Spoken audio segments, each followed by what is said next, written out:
Geçen hefte bir soru oldu.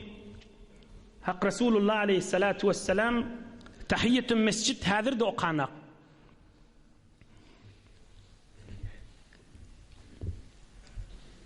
Daştan gelen adam, daştan Mekke baran adam, Kabe baran adam, şon tahiyyetü mescidi tavaf etmek Kabe'nin daşından.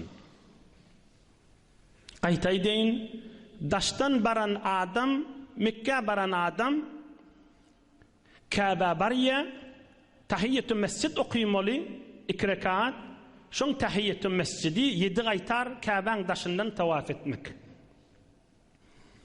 Ohum onun bir hususi meseleleri bolya on hacda ruhaniler aydiyandır. Hamana baran vaktında tavaf edip bolmacak bolsa näme? Ya mamurla tavaf ettirmeyen vakti bolsa näme? Ya namaz vakti bolsa näme? Ya Mekke'deki adam inni baryan 10 gün, 15 gün, 20 gün şu tarlarda Mekke-i Mukarreme'de qalayan da biz yanak baryan adamlar, beyliki musulmanlar ohum her gedek baranda tavaf etmeli mi? Ya sonralarda tahiyyetü mescidde okuliye o meseleler olur cüz'i içindeki meseleler olya onu Allah Teala hemmende kabul haç nesip etsin o taada açıklan yerde. Bu mahalın vakti değerli. Der kul yönü anırdan gelen adama tahiyyetü mescidi Kabe'nin daşından 7 qaytar aylanmakta. Ahım şoň üstünden bir fırsat bolly, şim mescidlerin tahiyyetü mescidin aytmaga. İnşallah 5 daqiqaň içinde muhtasar, kamil, mufid edip hyzmatyňyza ýetireň qadryny bilen aýdyljak görüň. Ey cemaatler, tahiyyetü mescid şim mescidlerde Kabe'den başga mescidlerin görüň. Şmahal cumhur mescitlerde, ovara mescitlerde. İnnemâ yu'meru bi tahiyyetil mescid idâ dakhalahu bi gayris salah. Keda fil binâye fi ahir bâbin nevâfil. Zihninizde, fikrinizde qaim bolmalı zadın biri. Asıl tahiyyetü mescid diýdigi 5 wagt namazdan başga wagt mescidi girmän görüňi. Qaytay deyin. Tahiyyetü mescid diýdigi 5 wagt namazdan başga wagt mescide giren adama hay tahiyyetü mescid okuy diýmeli. Amana yine yarım saatdan bir mescide girjek, Kur'an-ı Kerim ders aljak da. Şoňa girende aýtmaly 2 rekat tahiyyetü mescid okuy diýmeli. 5 wagt namaza gelýän adama tahiyyetü mescidin gurrüňi ýok da, inşallah alan meselelerini açyklap aýdaryn. Meselen bir adam öýle namaza gelýär. Aňyrdan gelişine adam çekilipdir, ya çekilmändir, öýlen wagty bolupdyr. Öýle namaz okuýmana gelýär. Mescide girakana öýlen 4 rekat sünnetini okasa, tahiyyetü mescid maňa wajib de däl, sünnet de däl. Şu gelakana öýlen 4 rekat sünnetini okuýar, şu tahiyyetü mescid hesap. Tahiyyetü mescid diýdigi, gireňde namaz okuýmalydygy. Olur sen namazdan çirim gireňden soňra başga namaz okuy, 2 rekat tahiyyetü mescid okuy diýmek gerek däl. Şeriat şuna diýär. İslamyň gurrüňi. Jedelleşmän gurrüňi däl, meselen gurrüňi. Ine men okap berin fiqh Hanefiden. Kedâhilil mescid iza iştagala bil farz, nâbe zâlike menâbe tahiyyetil mescid li husûli ta'zîmil mescid. Kedâ fi bedâi'a s-senâ'u fi bâbi secdeti tilâve. Meselen ikinin tekbir aýdyljak bolupdy, mescide gelýän, tekbir aýdylypdy, senne gelip üýýän, tahiyyetü mescid bitdi. Gireňde namaz okuýdyň da. Girakana sünnet okuýýän. Mescide girakana üýýän. Mescide girakana üýýän.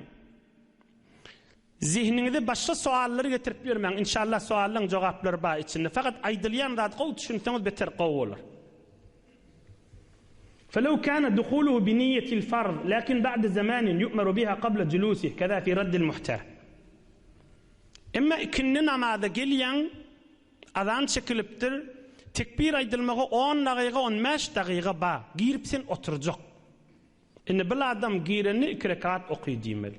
Çün girenni pardy okuymak ya girenni öýlen 4 rekat sünnetin okuymak ya girenli gel üymük yok. Häzir bireme wagt ba.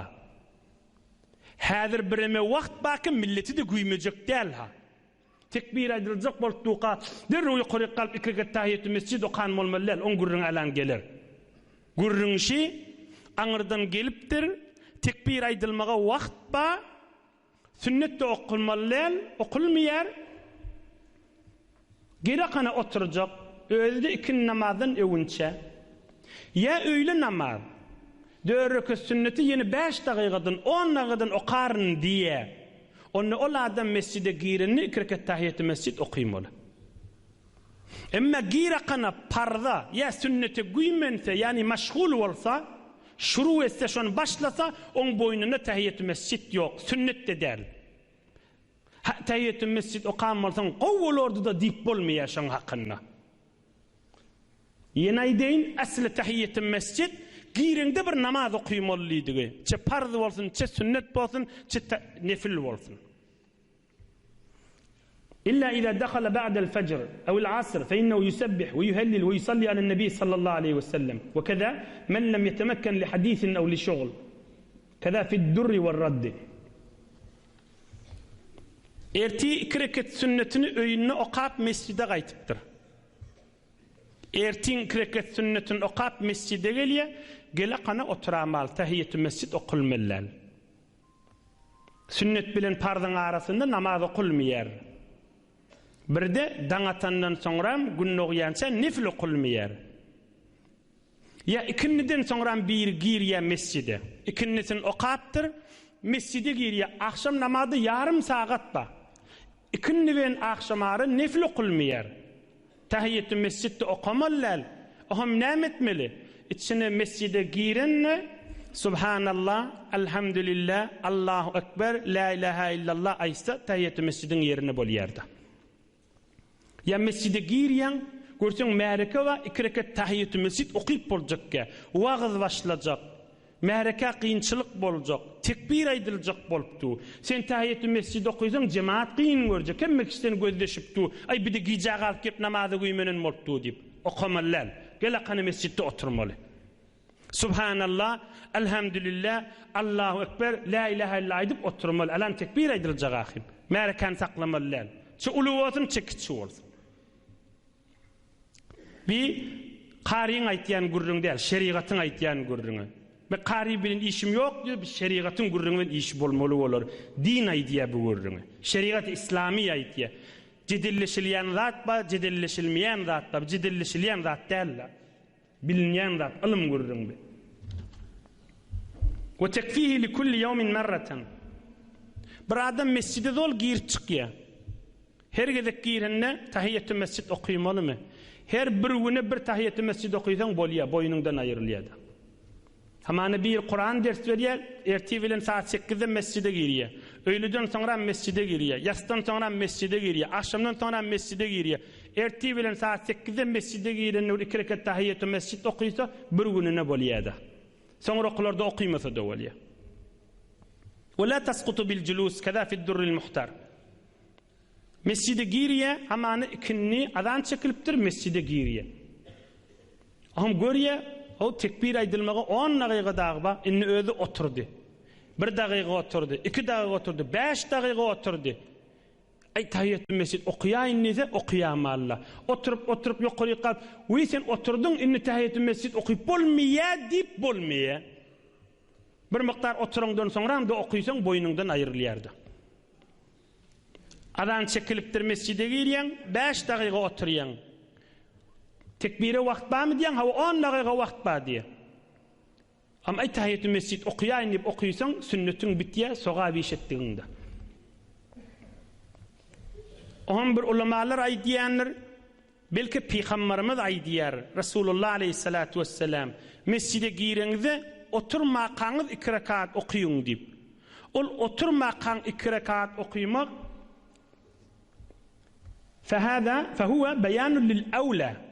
Oturmaqaň okuýmak ol beter gowzat. Ýöne oturundan soňra okumak o sünnetin bitýär. O kemçilik bolmaýar.